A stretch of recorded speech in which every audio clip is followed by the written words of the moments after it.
Hey everybody, good morning. It's about 4:45. We're getting everything cranked up, and first thing I got to do is go buy the storage container, get some buckets for when we dig out where we cut the concrete out and everything. We're going to have to put the dirt in the buckets and then and use it over again once we go to fill it back in after we put the pipe in there to move the commode and everything like that. So this is it. This is life of an entrepreneur. This is all about financial independence. This is about moving closer to the dream and going and doing it and having fun more. So here you go. It is 6:23 and we got some paint mixed up. We're about to grab that and then head out the door to the first job site. All right, so here we are. That location, there's going to be a person moving into that apartment next week at some point.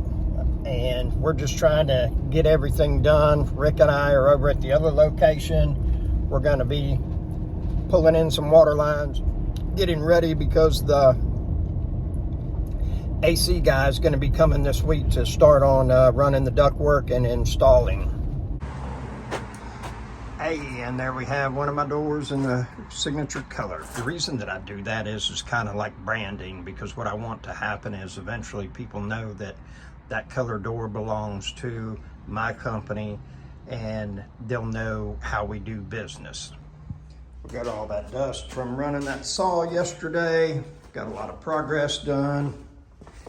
And we're going to be replacing that window. We got that on order. Those are going to be coming in. New window there, new window there. It's going to be real nice once we get the central heat and air in. We're going to dig this out today, find out how those pipes run, get them out of there, because we're going to go new PVC out, and then we're going to tie into that. We'll dig that out, and then going that way is where the second bathroom will come from.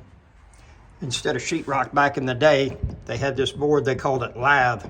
They would put it up there, and then they would spread cement or stucco on it, and it would stick in those holes, and that's what would keep it. Sometimes they'd put a wire mesh over the wall and then spread that mud, and it's rock solid, ain't no doubt about it.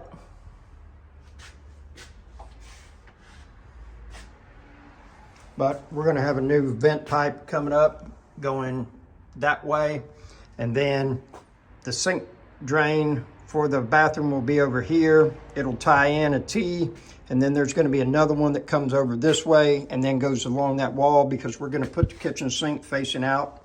All right, got Rick lined out and figured out that I'm going to have to get a different door, take it back to Carla, get the tub drain for her as well. One thing is always on the back of my mind, and that is very elusive to a lot of people and they just don't want to deal with it, is we all have, I think it's 168 hours in a week, okay? And what you do with those hours is what makes a difference in the way that your life is going to be. How comfortable, how harsh, how abundant, how scarce, all of those things. And you know, what I would like from everybody is for them just to change their financial habits a little bit, start in their late teens, early 20s, put a couple hundred into an index fund or something like that for the rest of their life. And if you want to get into flipping houses and that's your calling from God, then great. No harm in that. If you want to, buy rental properties and get involved in real estate, that's fantastic. If all you want to do is invest in stocks and, get to the point where you're living off your dividends, that's awesome as well.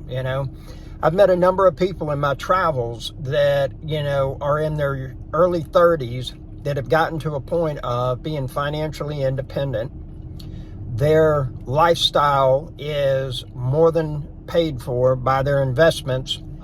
Now, none of these people are driving Lamborghinis that I know, or, going on extravagant vacations on a regular basis, like, 2 weeks in the Maldives every 90 days or something. But generally speaking, they take one, good-sized trip abroad spend, 10,000 on it, and most of the other time they're, traveling and doing it on a shoestring, so to speak, and, staying with friends and knowing other people in the country and, camping out or something of that nature. But the reason I say all of this is they are living their best life and making use of their time. And the thing about it is that at some point, we no longer have time. And generally speaking, before that point, that's going to happen is that your body's going to start to shut down, okay? And usually the eyesight starts to go. You need to get readers to be able to see, and, and then the list keeps going on and on and on, okay?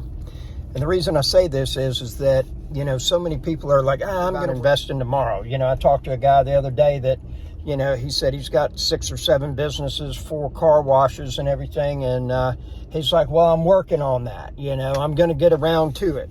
That's what I love, the round to it. What are you doing? Oh, I'm getting around to it. And, the simple fact is that more than likely you're never going to get around to it.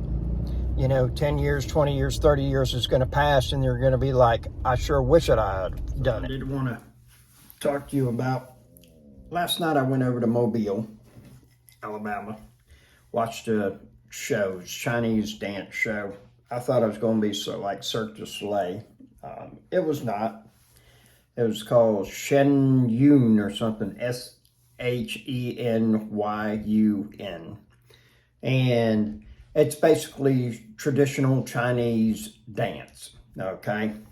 And I enjoyed it like that every now and then. But the biggest thing that I took away from it is that they did this one routine where husband and wife are in a park and their daughter is doing something and basically speaking out against the government. And in that skit, the daughter gets taken away and killed, basically suppressed for what she was saying. You and I experience a level of freedom in this country that is probably not enjoyed anywhere else. Could be. I'm ignorant on how other countries live. When I was a child, 6, 7 years old, we lived in the Philippines for 3 years. I got firsthand what it's like to live in a third world country, okay? Over there, running water was virtually non-existent in houses. They still had pumps in the yard that you would crank. Rolling blackouts were very frequent as far as electricity goes. A lot of times, if they did have electricity, it'd be a single bulb hanging in the middle of a room. A lot of the houses were like 300 square feet, and it was just one big room. And they had, an outhouse, and then that was it, okay? And much less going to a supermarket, and there's 20 different types of mustard for you to be able to buy, okay?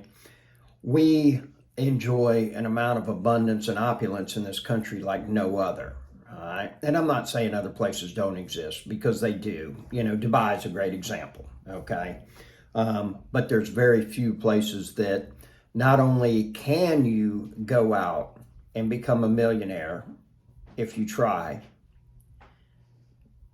but to be able to speak your mind and not have retribution come from the authorities, that's truly a gift, okay? In this country, it was founded in the Constitution. It talks about God, Christianity, God, that God. And if you don't want to worship God, you want to be Muslim, you want to be Buddhist, it doesn't matter. Guess what? You can do it. You can do it publicly, and you can do it without fear of your government coming and killing you. Not every country can you do that. And the reason I say this is that more than likely, if you were born in this country, you're spoiled. You don't understand how good we have it.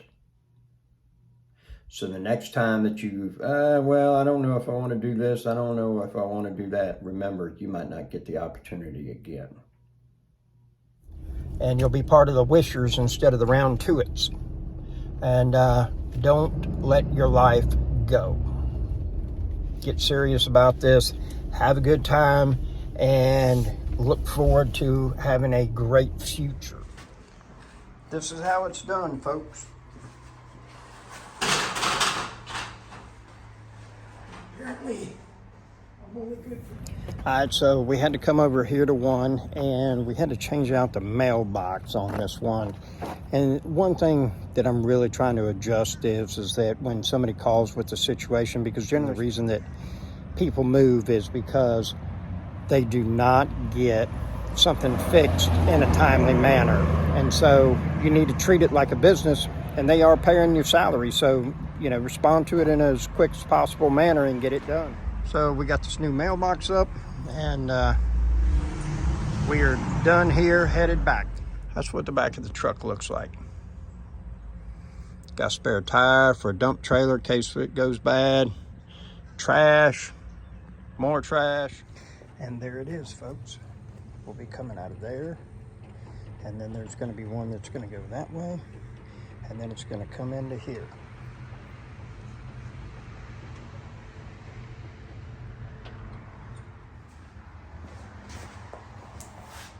And that's what it looks like. That's a big old piece of pipe that came out of there for sure.